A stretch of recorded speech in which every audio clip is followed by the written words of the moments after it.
Hi, everybody.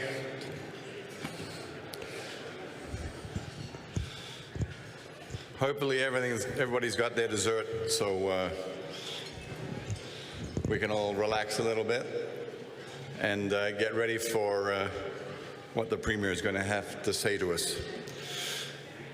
My name's Stephen Dean, and I'm Chairman and CEO of Artemis Gold, the sponsor for tonight's event. I have the honor, again, of introducing our keynote speaker, Premier David Eby.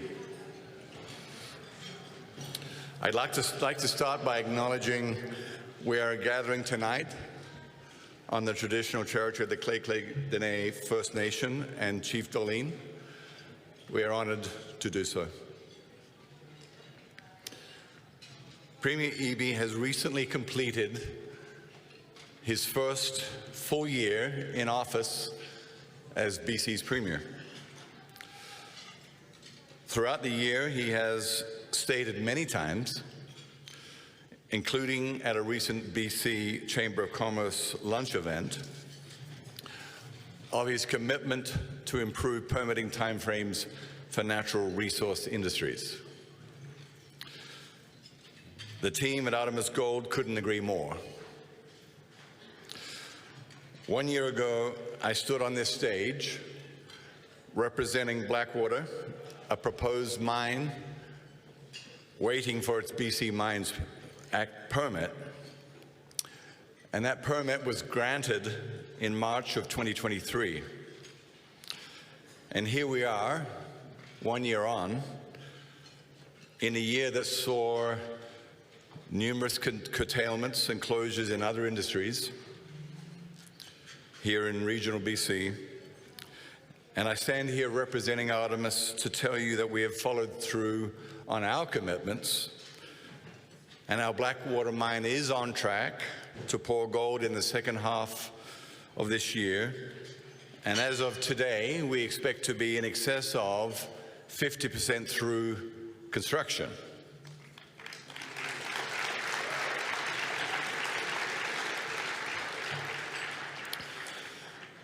A mine with a construction workforce of approximately 550 workers, including over 300 direct Blackwater mine employees and hundreds more indirect workers. I am proud to say our Blackwater team consists of a workforce of approximately 20% women and approximately 30% Indigenous peoples.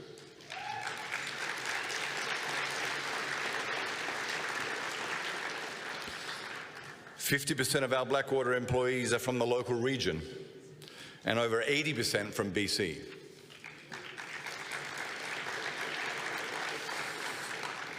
I'm also proud to say that Artemis is a Vancouver-based company whose largest owners are British Columbians. Numerous businesses across the region like Finning, Triton Environmental, Papyrus Printing, Summit Electric, JC Waterworks, Avison Management, Falcon Camp Services, Streamline Science and Graphics, Marmac Mechanical Solutions, Driving Force, Aramark, amongst, and to name just a few,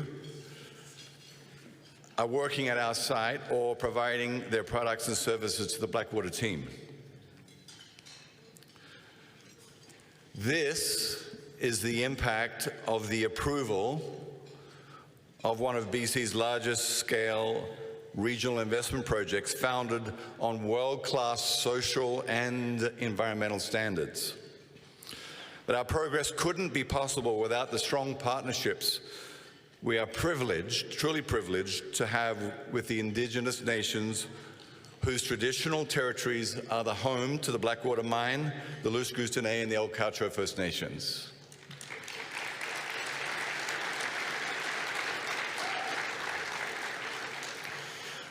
I'd also like to acknowledge the Notley Wootton, Sykus, Salatin, and Nasco First Nations, who we partner with in connection with other aspects of the mine and its infrastructure.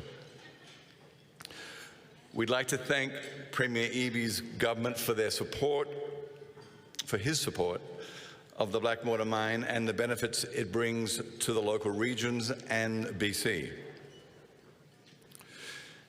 In my remarks last year, I mentioned the need to focus on reducing permitting timeframes in BC, and we know that that is what your government, Premier, is working on. Now that we have our permits, we also need for all government agencies to maintain the high regulatory standards whilst approaching their implementation in a practical manner, given the complexity of the permitting landscape. We appreciate that Premier Eby and his team have been hard at work on a number of other important initiatives to British Columbians and Canadians, introducing new legislation on housing and affordability, and more specific to this region, the initiatives he has announced today. This is the second year Premier Eby has joined us at the opening banquet, and the 11th year in a row, and we had a chat about that today. It puts a lot of pressure on his future participation in this event. But this is the 11th year in a row that BC's Premier has attended the BC Natural Resources Forum.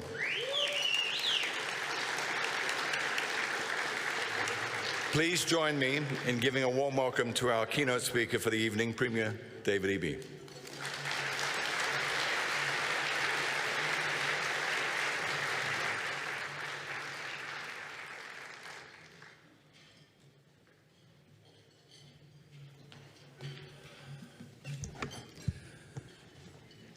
Good evening, everybody. Thank you very much for having me here.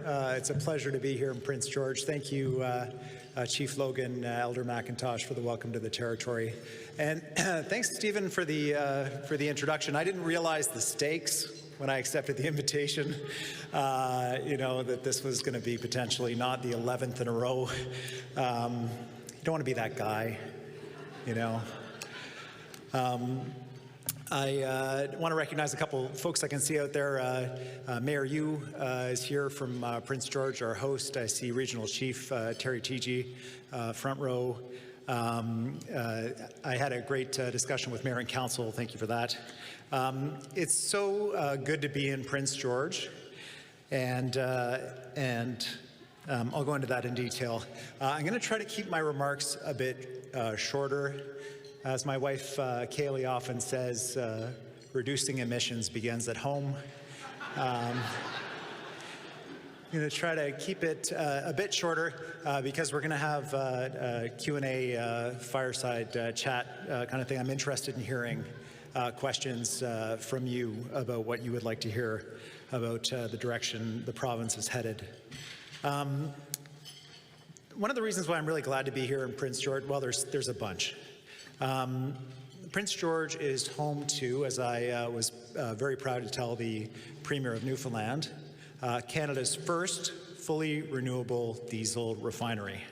That is significant because Newfoundland will be home to the second. Prince George is a growing hub for clean hydrogen. And today I joined the Mayor, as well as representatives from Canfor, Chemtrade, and the proponent Teralta, who are capturing waste hydrogen and using it to reduce carbon in Canfor's pulp operation here in Prince George. Prince George has amazing access to the port of Prince Rupert, and Mare Pond has already been called out. And one of the big advantages of operating here in Prince George to the west, of course, you've got Cedar LNG out there in Kitimat, the largest First Nations-owned energy project in North America, and one of the cleanest LNG facilities in the world.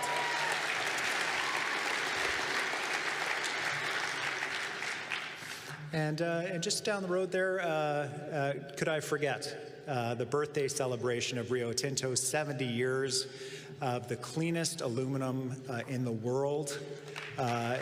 Congratulations to you on so much success in British Columbia.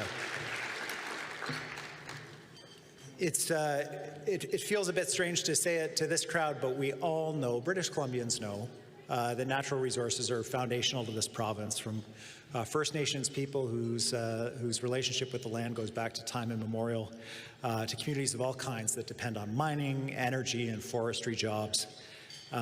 Everybody in this room, but every British Columbian, shares a stake in ensuring that this sector is successful and drives our prosperity into the future.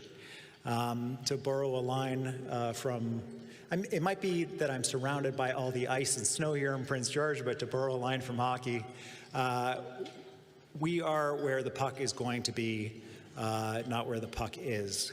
And I think it's okay to use hockey metaphors now that the Canucks are good again. We all feel more comfortable with that. The fact that we are further ahead on where the rest of the world is going is a huge advantage for us. The partnerships, and you heard it from Stephen in his remarks about his a really important project for our province, but that story could be repeated at every table around this hall. The relationships and partnerships between First Nations and resource companies, and frankly, the equity partnership and ownership of some of these companies by First Nations is world leading. Here in BC, we understand that reconciliation includes, it's not about Indigenous people. It's about opportunities for everybody, about raising all boats. I want to thank everybody here tonight. Your leadership on this is exceptional. It is world recognized, and we will continue to support you in finding those ways to partner with each other to deliver amazing results for British Columbians. One of the significant pieces about the way our resource sector is developing in the province, and one of the things we realize is that it brings huge benefits for our province as a whole. But it's pretty clear that the distribution of those benefits hasn't always been the way that we would hope. And especially with the growing size and scale of some of these projects, we know that municipalities that host workers for these projects often don't see, for example, the property tax benefits that they might have seen from a smaller mill or a smaller pulp operation back in the day. And I see up front here to my right many of the mayors from the Resource Benefits Alliance in the Northwest. Now, this is an area of the province that sees Mayor Pond is clapping. Of course he is. But this is an area that has seen a lot of economic development in our province. And the RBA team attends every UBCM and says, please, don't forget about us. We want our communities to be more than drop-in, fly-in, fly-out places for workers on these projects. We need our communities to be livable, and we need the infrastructure to ensure that all British Columbians are benefiting from the resources we develop. And I just wanted to recognize those mayors. I hear you, and I'm sure in partnership with my colleagues in government we'll have more to say about how we can support you in the future. But we need to make sure that the benefits from resource development in British Columbia are distributed to communities across the province, including First Nations partnerships, to maintain that social license that we enjoy in this province, as you saw on the trust numbers. By the way, on the trust numbers, I just want to be clear, I'm here from the provincial government. There's a bit of a split there. So that we maintain that trust, we maintain that social license, so that we're able to continue to deliver on prosperity for British Columbians.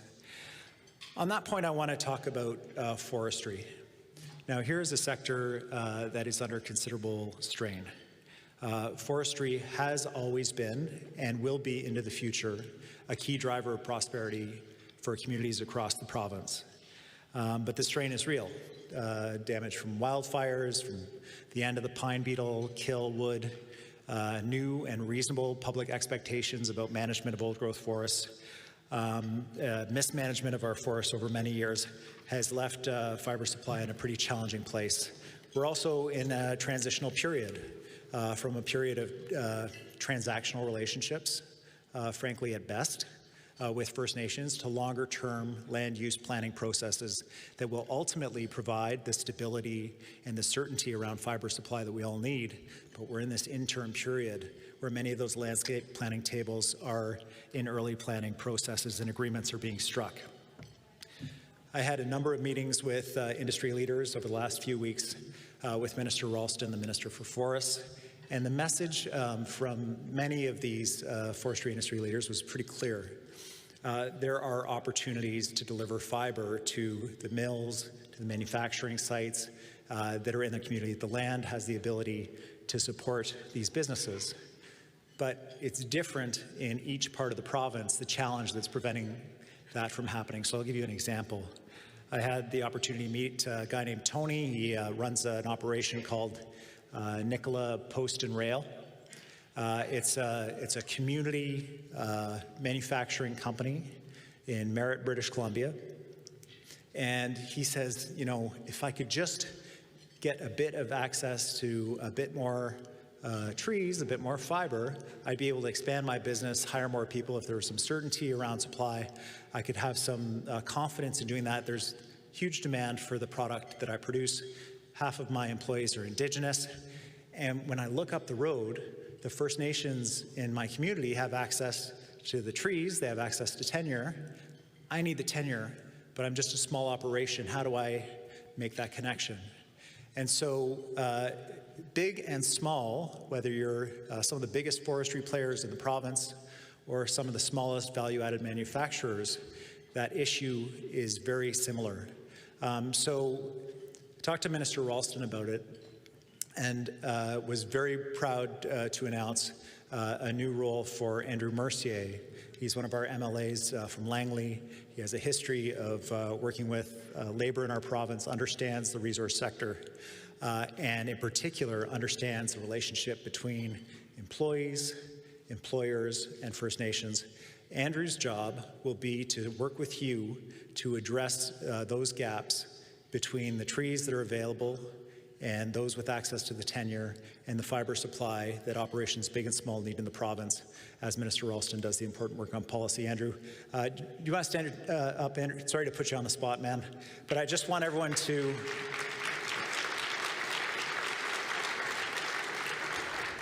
The reason why I have asked Andrew to take on this important work is because I believe that the forestry industry is critically important to our province. I take the fiber supply issues that you're facing deadly serious. I understand that communities depend on this, not just for the direct jobs, but for all the spin-off jobs. And we will do what is necessary to arm Andrew with all of the policies, supports, and resources that we can to ensure that our forest sector is successful. To give you just some example of the tools that Minister Ralston and Minister Mercier will be deploying, we have the Forest Enhancement Society, $50 million to get scrap out of the woods to supply pulp mills in the province. We're accelerating forest landscape planning across the province to provide that certainty. We're supporting BC timber sales to modernize and evolve and have a value-added program that has restricted bidding for value-added products.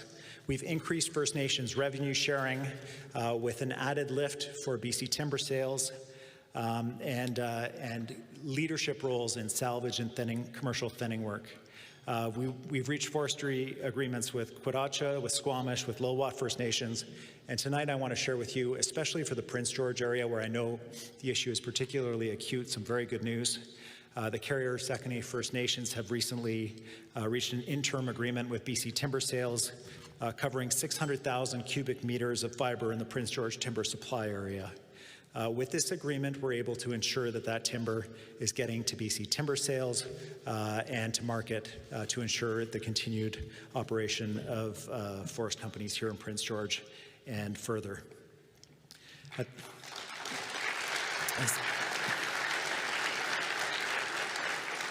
At the same time, we know that we have to get more jobs per tree out of the forests that we do have in this province. People expect us to do that, and we're going to do just that. We established the BC Manufacturing Jobs Fund. This is a fund to support industry in buying the equipment, getting the capital that they need to get more jobs per tree. Tomorrow, Minister Bailey will be announcing funding for another round of projects. Good news is coming for, and this is spoiler alert for tomorrow, Minister Bailey, not too much, don't worry. Sand Group in Port Alberni, Richmond Plywood in the Lower Mainland, and the Coast Tsimshian Resources in Lac Williams. Just a few of the multiple projects that will be receiving additional grants to support forestry jobs in the province. Another really significant opportunity that exists in our province is the advantage that we have as a result of our clean electricity. This is a world that is very hungry for clean power, especially at affordable rates. And it's a time when access to reliable power is not guaranteed, and especially with the extreme weather that we've been seeing. And I did want to take a moment to thank, we've got BC Hydro representatives here. Chris O'Reilly is here from BC Hydro and his team. In remarkable winter temperatures, our supply of hydro was constant, and we were able to support our neighbors in Alberta and in Washington State to keep the lights on. A really important work.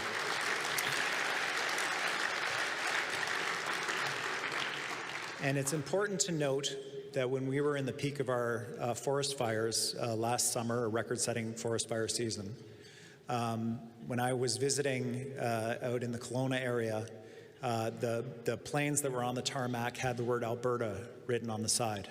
The Alberta government had sent a number of their water bombers over to support us, and a number of the firefighters that I met were from Ontario.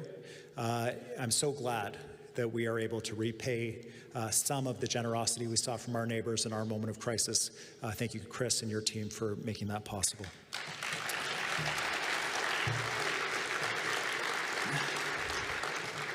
In order for us to realize the benefits of our clean electricity in the province, we need to do more faster. And I'm very glad to share with you that we're starting to see the results of the BC Hydro Task Force that we created in partnership with Hydro and also the BC Centre for Innovation and Clean Energy. Having electricity that is stable, available, and affordable is a huge advantage for us, and we can do more. Just to give you an idea about where we're at on hydro rates, for the 6th consecutive year, BC Hydro applied for a rate increase that was actually below the rate of inflation. BC Hydro rates are 12.4% lower than what they would have been under the previous government's rates plan. That's good for people struggling with affordability, and it's good for business in our province. And it's why we're going to be partnering with BC Hydro to deliver literally billions more of investment in clean electricity in our province. Because of the economic opportunity that it drives, because it supports us in reducing emissions across our province, BC Hydro is today announcing capital investments of almost $36 billion to advance electrification in our province.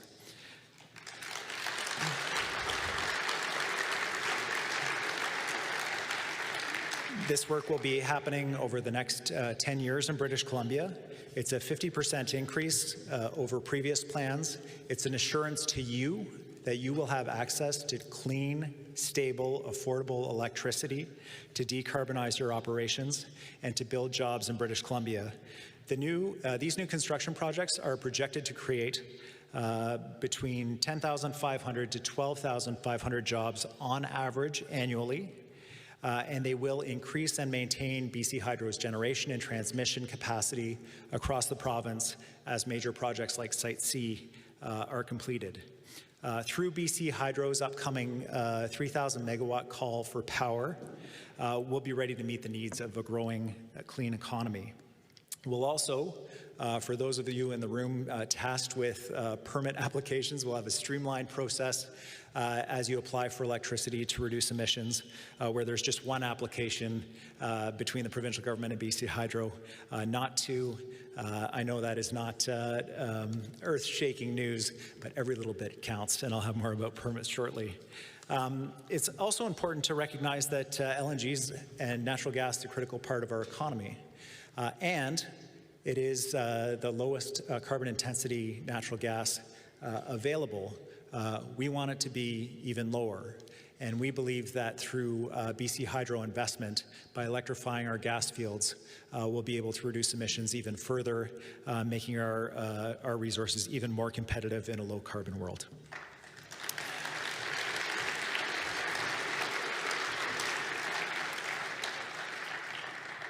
Now, you heard Stephen, and I don't have to tell you that mining is a major strength for British Columbia.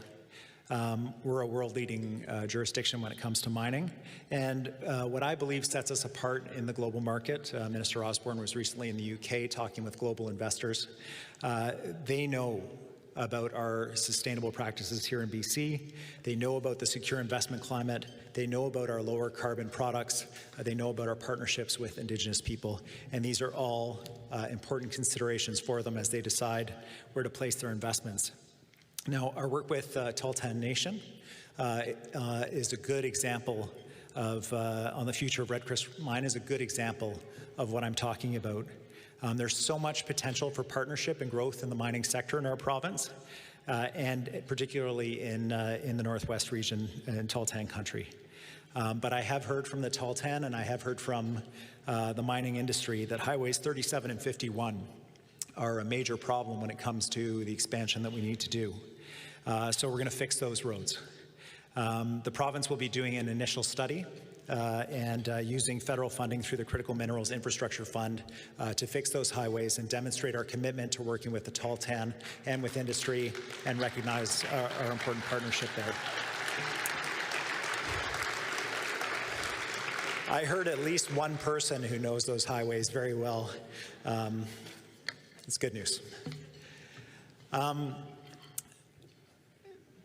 In the mining sector, we've seen over $15 billion in mineral investment transactions in British Columbia since we formed government. Newmont's $5 billion takeover of Newcrest is one example. I think the reason for the interest in investment in British Columbia is the stable investment climate here. When you get your regulatory approvals, you can be assured that you're going to be able to continue to operate and your investment is secure in British Columbia. And it is not the case around the world. I know that there are lower cost jurisdictions. But when I think about First Quantum and their experience in Panama, spending billions of dollars to open a copper mine in that country, and then without any recourse or process to have that mine closed, the value that we represent in British Columbia around certainty, where the public supports a strong mining sector, where government is stable and ensures that those investments are secure, is one that we should be sure to let the world know about. Because I can't imagine they expected, after all those years and all that investment, to have the mine close, and that's not going to happen here. We're a stable, responsible supplier of critical minerals that the world needs, and we will continue to be so. We have a skilled and experienced workforce. We have public support for mining. We have clean electricity.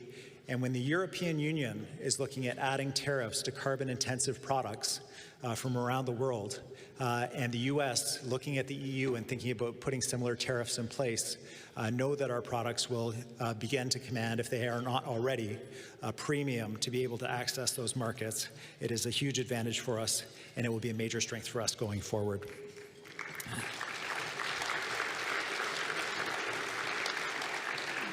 Now, it's not just digging the resources out of the ground and refining them that British Columbians are good at. It's also increasingly the case that we can put those resources to work right here in British Columbia in manufacturing. We've seen a commitment of a multi-billion-dollar investment from a Taiwanese company called E1 Moly in Maple Ridge, 450 good family-supporting jobs, making batteries in that community in the Lower Mainland, using resources from other places, but also from British Columbia to produce those batteries. They see BC as a competitive place to do business, and it's another example of how we can add value to the resources we have here in BC through our manufacturing sector. Now, last year I was here, and as Stephen said, I made commitments to you, in particular around the issue of permitting. And I'm here to report on where we're at in terms of permitting. The approach that I explained to you last year that we were taking to permitting was that we were looking at particularly the issue of housing as an area where there are multiple permits required, projects of various scales, as a way to establish a number of processes to bring those permit times down that we would then be able to roll out to the natural resource sector. Well, on housing, our one-window approval process has now approved 140,000 homes. We lead Canada in housing starts. So the workers you have will have access to the homes that they need. But the work, as I say, is not just about delivering more homes. It's about the process by which we approve permits.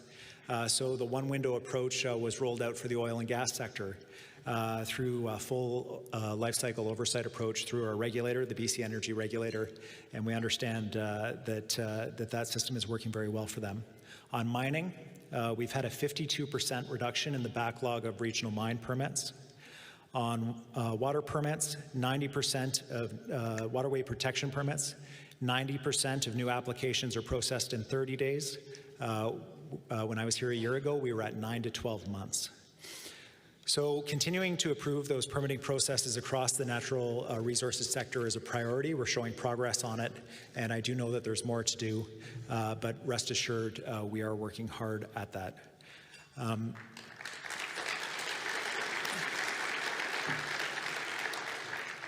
So for too long, there has been a perception that a clean future is somehow at odds with the resource economy. And I think you're seeing, I'm certainly seeing, that attitude shift among the public. Increasingly, the public is aware that resource workers in British Columbia, that resource companies in British Columbia are at the cutting edge of our clean economy future. Some of our province's most historic industries, like forestry, are the front lines of how we're going to have a low-carbon, sustainable future. Together, we're making sure that a cleaner choice is not only the responsible choice for our kids and our grandkids, it's also the one that'll bring the most prosperity for our province. And supporting our clean products, whether it's aluminum, or whether it's natural gas, or whether it's forestry, or whether it's hydrogen, is the way to a bright future for our province and for the many generations to come. It's a pleasure to be here with you today, and I look forward to our conversation we're going to have up front. Thanks for having me.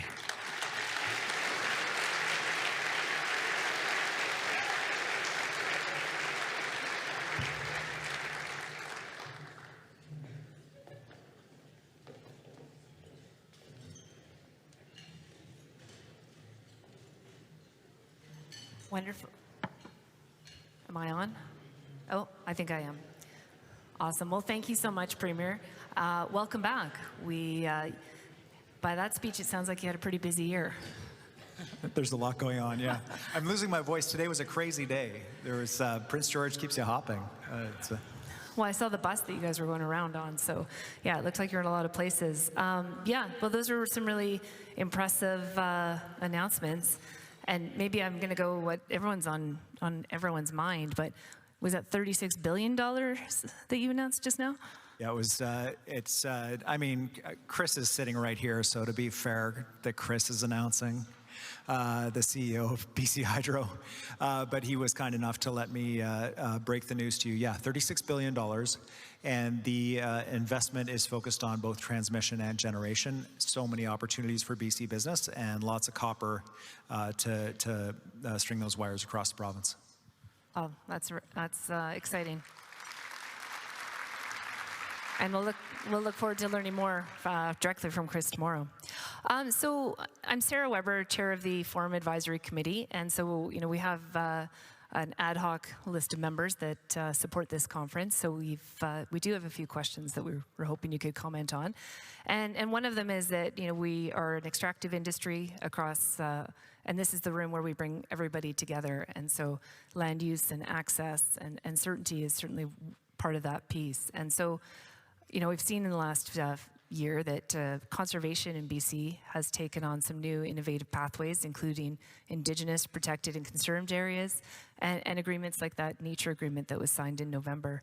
And so I'm just wondering how these pathways are fit into your vision for conservation in BC and what else we can expect.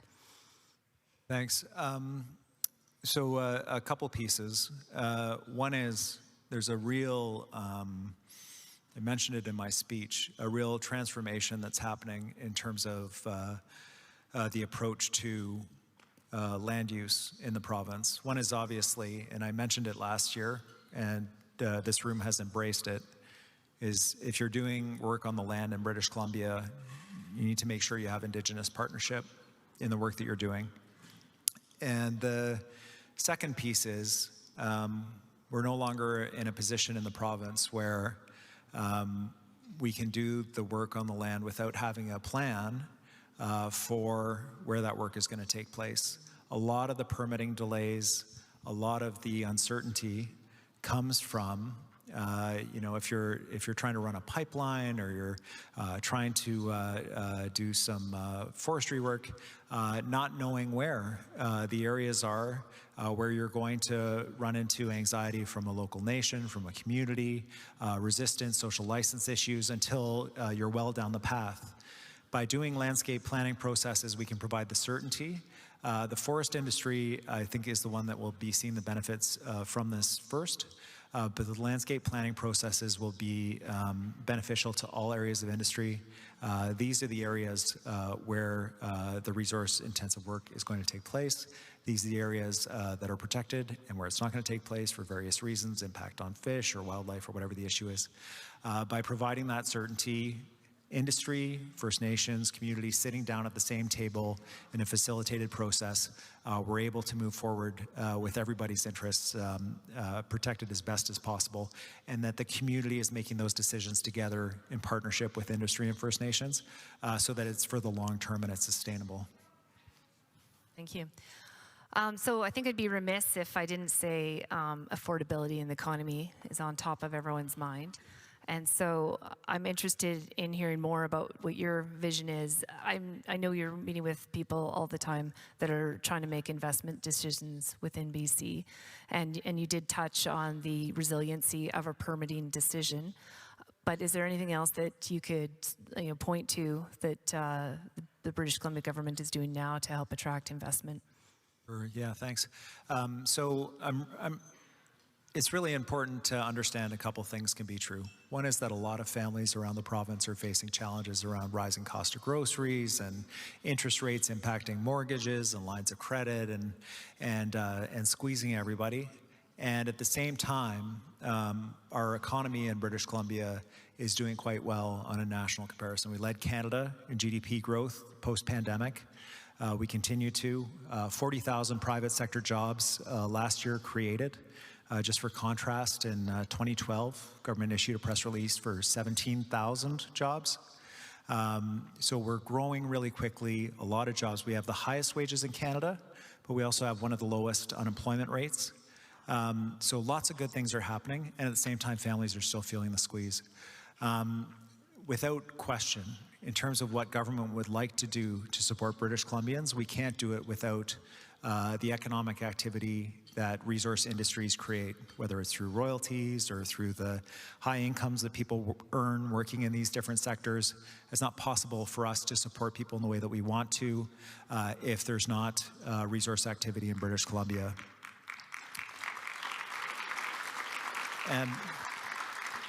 And so ensuring that we're approving projects quickly, efficiently, that we're chasing down opportunities that present themselves in the province in terms of major economic investments that create these jobs, especially outside of parts of the province where a lot of the jobs are concentrated in more remote and rural communities to spread opportunity across the province. We're going to continue to do that important work. Excellent, excellent. Well, we are running tight on time, so I think my last question will be, as it's been a year since you were here, and obviously a lot has changed in that time. So can you give us what your vision is for 2024 and how natural resources, how you see them fitting into BC in the next year? So I think that a couple pieces are going to be key this year.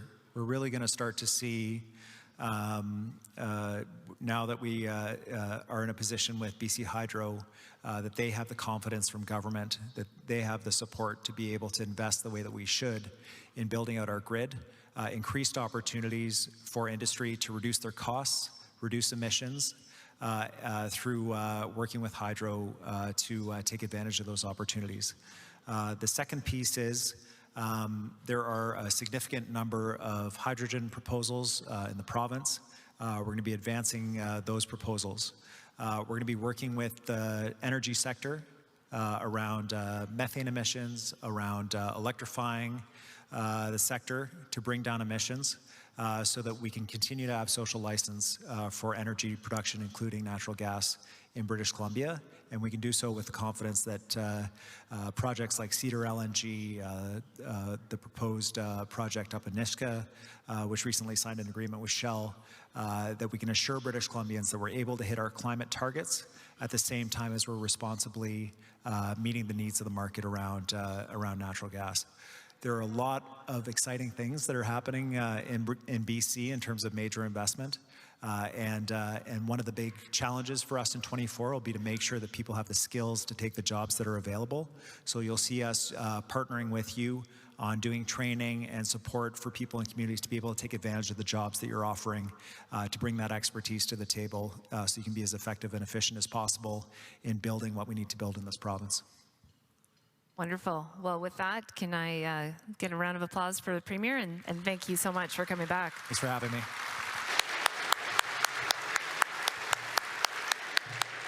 Oh, come on, you can do better than that. Let's go. We had snow, we had cold, and the Premier had a good day here.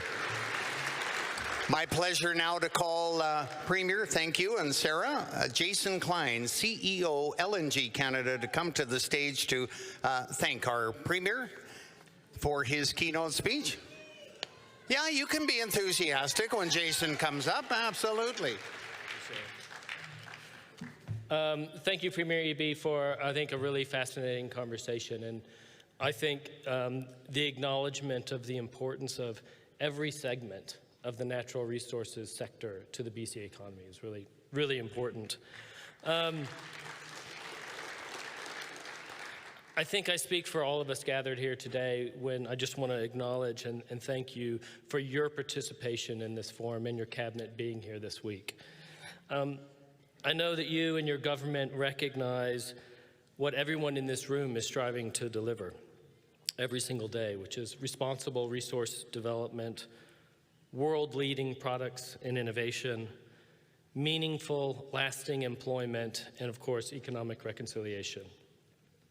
These are only really made available to all of us by this province's amazingly diverse and talented workforce, and many of whom I'm really proud to say make up the over 30,000 Canadians who have worked on the LNG Canada project in the last 5 years.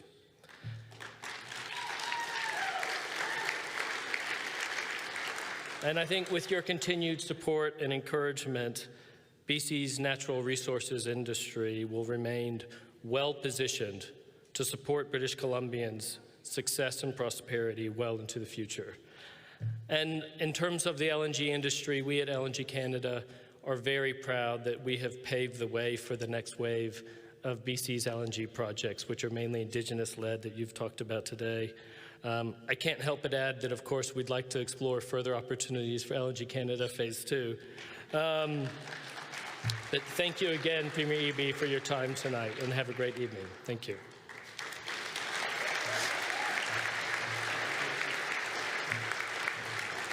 Thanks so much, Jason. Premier Sarah, just hang on 2 more minutes. A couple more things before we say thank you and safe travels back to Vancouver. So that concludes our event tonight. One more time, thanks to Centerra Gold and our Artemis Gold for sponsoring dinner tonight.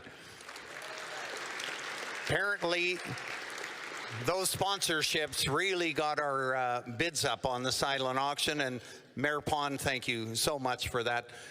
$12,000 for a cooler there? Oh my goodness, things are really hopping on the North Coast. That is great. Reminder that the doors will open 8 a.m. tomorrow morning. Coffee and muffins available in the trade show.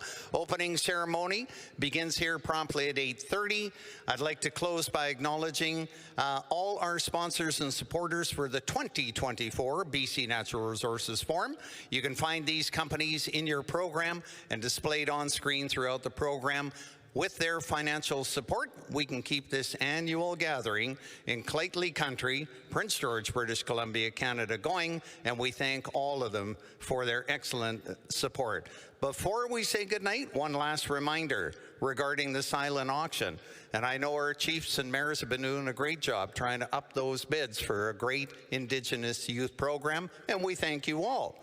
It closes Oh, 7 more minutes. Okay, Mayor Pond, you got a few more minutes to come and up a bid, and we'll close at 8:30. You'll find out who the winners are. One more time, please give a BCNRF thank you to Premier David Eby and Sarah for your Q&A.